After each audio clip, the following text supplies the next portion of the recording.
bien ya todos lo leímos y lo vimos. ¿Querés contarnos un poco? Sí, sí, claro, por supuesto.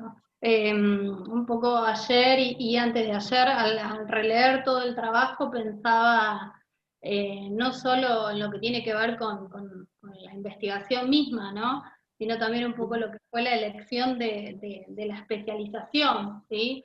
Que nace de alguna manera como una necesidad de mi parte por enriquecer la práctica, los procesos de intervención. Bueno, ahí en la tesis se ve y se puede leer que yo trabajo en el servicio local, de acá de Tandil, desde el año 2011, y de alguna manera, más allá de que la ley establece que los cargos deben ser concursados, y que uno debe de acreditar experiencia y formación en la temática, nada de ello sucede. Digamos, todos los integrantes del equipo técnico no teníamos experiencia. En mi caso yo hacía 20 días que me había recibido, así que el comienzo de la especialización un poco fue una obligación moral y ética, digamos, y bueno, y de ahí empezar a aplicar, a volcar todos estos contenidos en lo que es el trabajo cotidiano.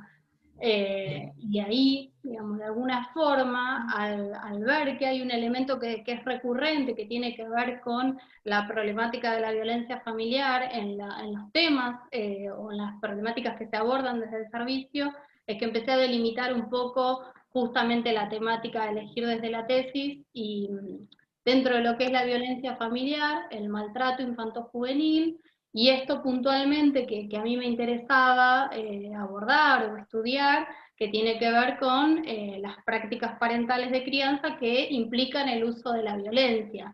Desde que yo empecé en el 2011 en el servicio local hasta ahora, porque acabo de leer el último informe del REUNA, el informe del mes de agosto de este año da cuenta de que el maltrato sigue siendo tiene un lugar preponderante dentro de lo que son las causales de intervención en el servicio local. Dentro de lo que es el maltrato, bueno, el uso de la violencia, las prácticas de crianza, que no está tipificado de este modo por el REUNA, pero que habla de violencia hacia los hijos.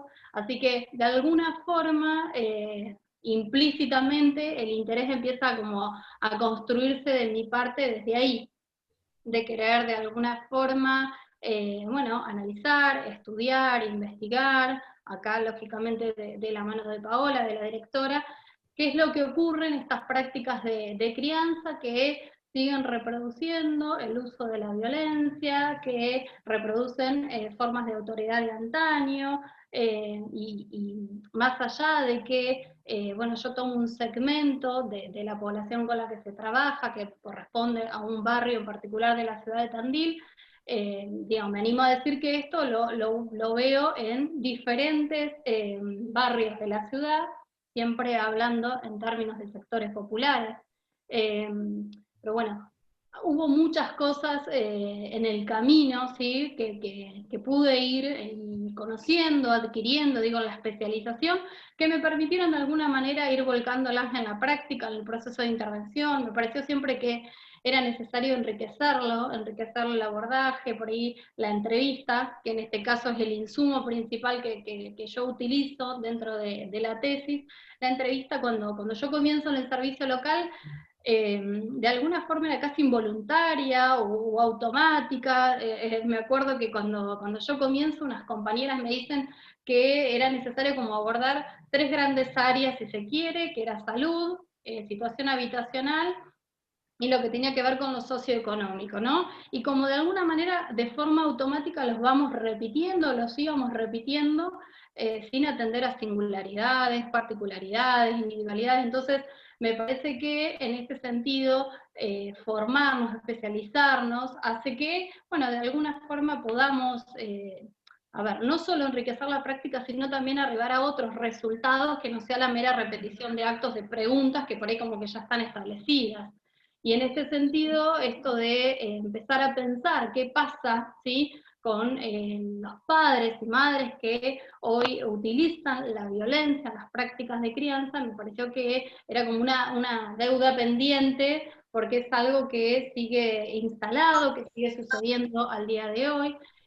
por lo que de alguna forma, bueno, ustedes habrán visto que la tesis yo la dividimos en 5 capítulos, como en un intento primeramente por reconstruir todo lo que tiene que ver con una línea de análisis histórico de la infancia, y cómo la infancia fue ganando un lugar como constructo social e histórico, digamos, de alguna forma, bueno, recuperando por supuesto el módulo de infancia que vimos en la especialización, y empezar a poder ver, bueno, claramente autores bueno, que yo desconocía, que Paola me fue mostrando, facilitando, para que me pudieran orientar, digo, más allá de lo clásico que habíamos visto incluso en la especialización, como Lloyd de Maus, Philippe Arié, bueno, estas nuevas miradas de Linda Pollock, de Norbert Elias, que empiezan para mi caso, nuevas, algo novedoso, pero que de alguna manera me servían como herramientas desde lo teórico para poder pensar qué pasa en la modulación de los vínculos intergeneracionales. Bueno, Elías hace todo un trabajo sumamente grandioso en relación a lo que tiene que ver con el proceso de la civilización, y esta democratización que él habla de los vínculos, esta informalización, digamos, de alguna forma todo lo que tiene que ver con este recorrido histórico para poder pensar qué es lo que ocurre en el tiempo presente y qué pasa finalmente que estos padres siguen ejerciendo o siguen utilizando el uso de la violencia en contextos que ahora no promueven o estipulan la exclusión, no solo la normativa, ¿sí? que es con la que nos regimos y trabajamos en el servicio local.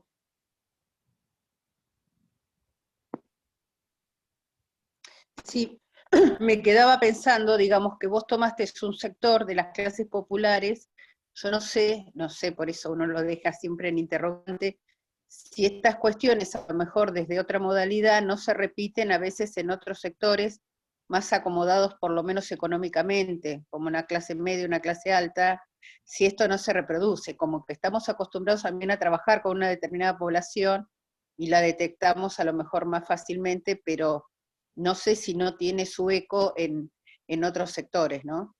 Sí, un poco lo habíamos conversado con Paola en relación a que, bueno, también tomamos a Santillán para poder pensar qué ocurre, ¿no?, con las prácticas de crianza en los sectores populares, y digamos, desde mi trabajo y la experiencia de estos casi 10 años de trabajo en el servicio, por supuesto que estas prácticas se reproducen en otros sectores sociales, y eso uno no lo ve no solo en el trabajo del servicio local, sino que al trabajar de forma casi conjunta con el Poder Judicial, uno sabe que estas prácticas están presentes en otros estratos sociales, lo que ocurre que quizás para el caso del servicio local no llegan de forma directa, ¿sí? Porque las presentaciones que se hacen al servicio local provienen de, a ver, mayoritariamente de instituciones educativas, y instituciones educativas públicas, ¿sí?, donde se trabaja con un determinado segmento, con determinada población, con lo cual, digamos, no es que uno desconozca que esto no suceda en las escuelas privadas, lo que pasa que, bueno, ahí hay otro trasfondo. A ver, de alguna manera cuando estos días estaba releyendo la tesis pensaba en esto, y cuando puntualmente hablo del capítulo donde hacemos el traspaso, si se quiere, o de alguna manera describimos la forma en la que históricamente el Estado a través de la normativa se vinculó con la infancia, hoy siguen primando en lo que son las intervenciones y en las prácticas y en las representaciones elementos del patronato de menores, pero que se siguen reproduciendo fuertemente, yo por lo menos lo que veo acá en Tandil, en el Poder Judicial. A ver, no es que no existan padres y madres que no ejerzan violencia contra sus hijos o hacia sus hijos en sectores por ahí más favorecidos, de clases altas o medias, sino que no llegan al servicio, ¿sí? Porque quizás ellos pueden tener patrocinio letrado particular, ¿sí? O que los derechos de sus hijos no sean vulnerados. No, seguro, yo también estuve releyendo y como que me siguió pareciendo muy interesante además las conclusiones a las que llegaste, ¿no? Como que en esto de que la ley sola no alcanza, ¿no? Y en esto de cómo se reproduce esta modalidad de crianza de generación en generación, y que a veces la ausencia de lazos sociales y demás contribuye a que cueste bastante modificar y claro. ¿No? ¿Querés contarnos algo de esto, de cómo llegaron a todas estas conclusiones? O sea, Sí, está sí, muy sí. bien elaborado, ¿no? ¿Cómo?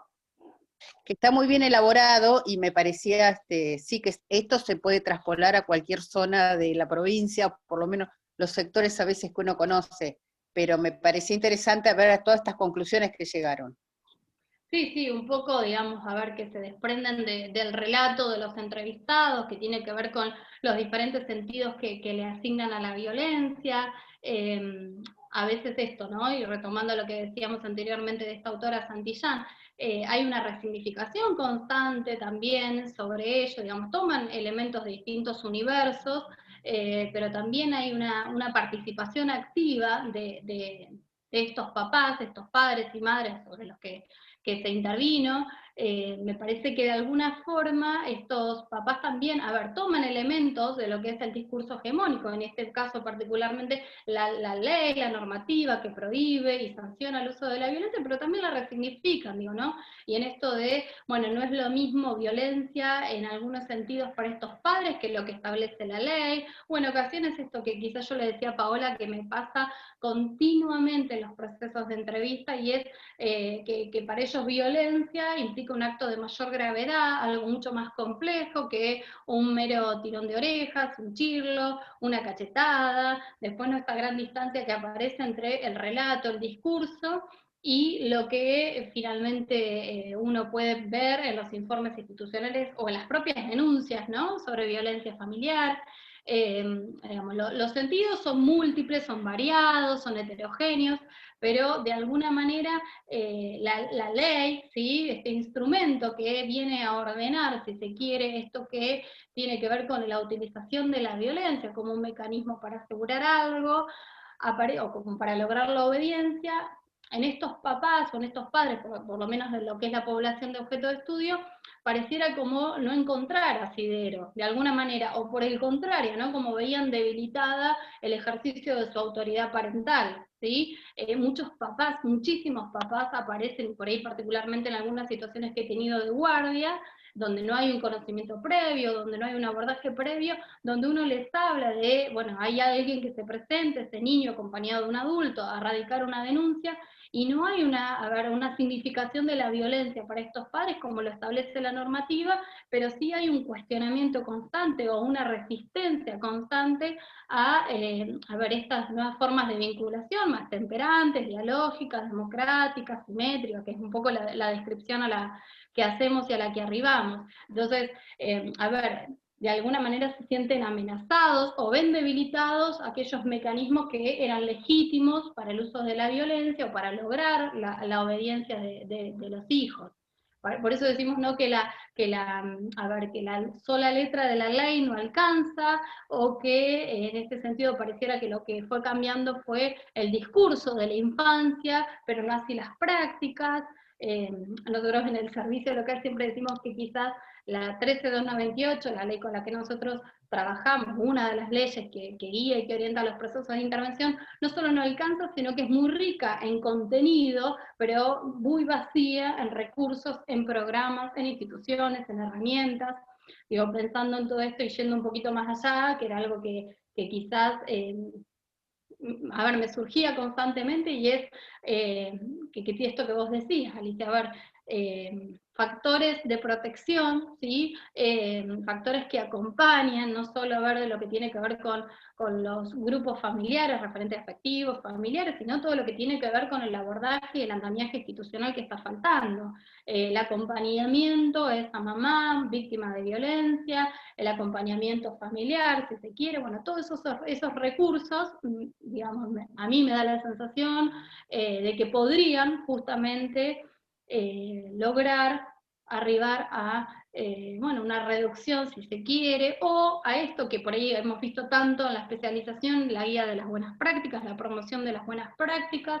En algún punto se intentó implementar desde el servicio, junto con una compañera, hicimos una guía para orientación a padres, Porque esto mismo, porque la sola ley no alcanza, porque únicamente con el atravesamiento de la ley en estos casos, en estos padres que pueden llegar a vulnerar a sus hijos en lo que tiene que ver en el ejercicio de la violencia, no alcanza, digamos, tiene que haber como una conjunción de, de otros actores institucionales, de políticas públicas, y bueno, por ahí eso es lo que uno puede, o por lo menos yo concluyo que están faltando.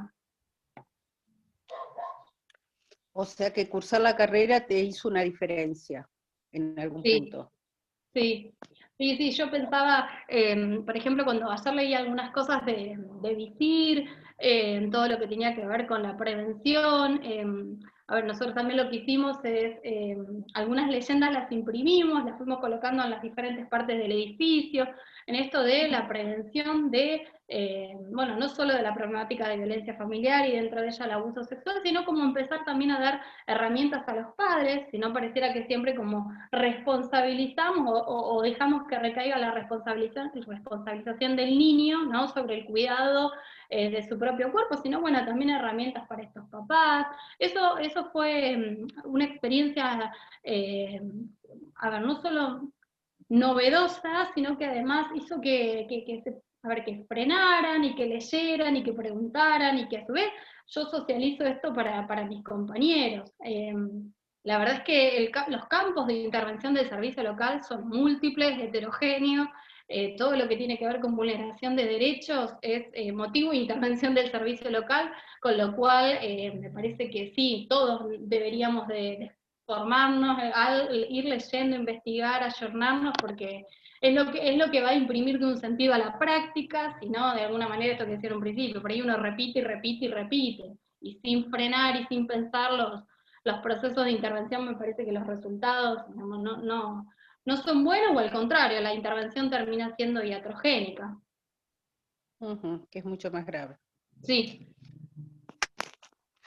Bueno, yo para mí es suficiente. No sé si vos, Irene, querés hacer alguna pregunta. No tiene micrófono. ¿No tiene micrófono? Está silenciado.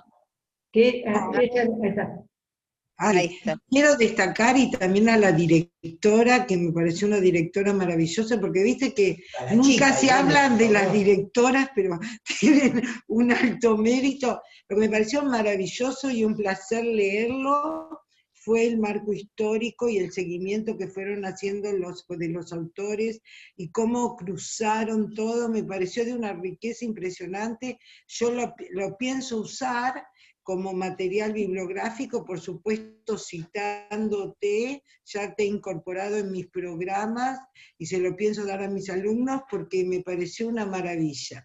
El resto, el encuadre metodológico me pareció perfecto, pero a mí eso fue lo que más me atrajo, pero todo el desarrollo de la tesis me parece que es una de las mejores tesis que he leído, y eso que he leído unas cuantas. Así que te quiero felicitar, las quiero felicitar a las dos, porque fue un placer.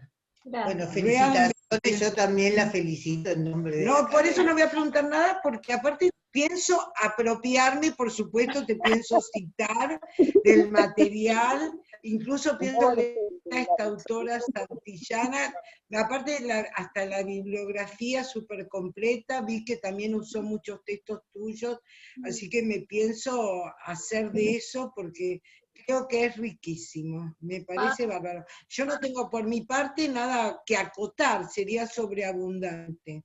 Yo quiero agregar esto nada más. A las dos. Gracias. Bueno, yo ya se lo he dicho en infinidad de oportunidades, pero Paola no solo dirigió esta tesis, sino que dirigió mi tesis de grado. Tiene una claridad absoluta, digamos, para guiarme, y una perseverancia y una paciencia terrible, porque, bueno, esta tesis atravesó un montón de situaciones mías particulares, familiares, así que ella siempre me está acompañando, así que yo infinitamente agradecida a ella. Así que, y esto que vos decís, Irene, que, bueno, es una excelente profesional y todo, bueno, y yo invito por supuesto a que lean sus obras. No solo fue profesora mía de la facultad, sino que yo la sigo eligiendo, por supuesto. Está bien, me parece, hay que ser agradecida, pero aparte creo que vos también sos una excelente alumna, claro. Pero creo que hay que destacar el trabajo de las dos, y más que un lado y no sabe ni lo que está haciendo, se siente en una esterilidad, pero realmente me pareció divina la tesis. Así que por mí nada más. Me parece que se está por cortar. Yo solo Sí, una se va a cosita, cortar. solo Sí. una cosita. No sé si la directora puede, los directores pueden hablar, pero pueden intervenir. Bueno, sí. No, solo una cosa. Plantear que a mí, no, primero agradezco muchísimo las consideraciones. Para mí también, digamos, fue todo un desafío, porque bueno, fue dirigir por ahí un trabajo, una tesina, un trabajo integrador que correspondía, digamos, a la universidad, y bueno, y todos sabemos que eso siempre para uno es un desafío. Con Mariana siempre es un placer, porque Mariana es muy curiosa, y está siempre dispuesta a desnaturalizar, Mariana, está siempre dispuesta a preguntarse, a interrogarse, y a volver a interrogarse, y la verdad que eso es, en general, con todo lo que conlleva el trabajo de dirección, eso entusiasma mucho, porque ella siempre está dispuesta a preguntarse, y a interrogarse, y a reflexionar. Y por el otro lado, si bien es cierto, como dijo ella, digamos, la realización del trabajo se dio también en un contexto donde ella atravesó muchas circunstancias.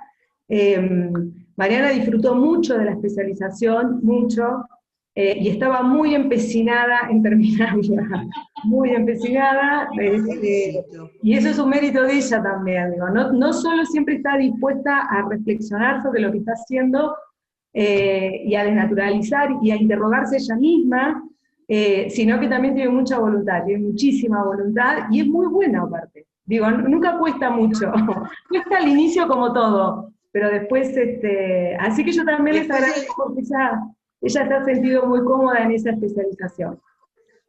Ay, nos alegra un montón esto. Sí. Yo solo te saludo, estoy acá. Hola, Lauri. Laura. Todos ¿Qué estás? Ahí a estás. seguir ambas, ¿eh? Gente profesionales así siempre ayudan a este tipo de temáticas. Felicitaciones, ¿eh? Y ahora a festejar. Aunque sea por Zoom. Bien. Ahora tendríamos que avisar a Rarás para que nos corte, acordemos la mesa y te volvés a incorporar, Mariana. Sí, Perfecto. saco el video, en todo caso. Y Ahí está, el me audio. parece. Ahí está Rarás. Sí, estoy acá escuchando atentamente. Bien, Bien. bárbaro. Bueno, pauso. Hola, ¿qué tal, Mariana? Bueno, ¿qué pensás que nos puede haber pasado a las 3? Que nos hemos puesto... No la tenemos. Nos hemos puesto... Recién debe estar ingresando. Ahí está sonriendo. No, ya ingresó, Paula. Ya está. Ah, ya ingresó, ok. Pero no puse lo que me preguntaron, decía. No, ¿qué pensás que nos pasó a las 3? Que nos pusimos de acuerdo, te decía. Bien, de acuerdo. Es un montón. De acuerdo. ¿Eh? Que es un montón. Eso está bueno. Bueno, así que decidimos que la nota fuera un 10, si estás de acuerdo. No escuché, se cortó. No escuchó. Te pusieron unánimemente y después de todos esos elogios, un 10, como corresponde. Gracias.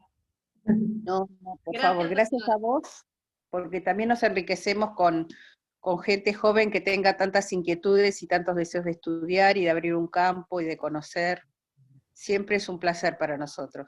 Bueno, no, para mí el placer, la verdad que la especialización me encantó, eso que dice Paola, la verdad que muy completa, y me sentí muy, pero muy a gusto en la facultad, porque bueno, no era donde yo había cursado mi carrera de grado, así que muy, pero muy contenta y completa me pareció, así que muy feliz. Muchas gracias a todas.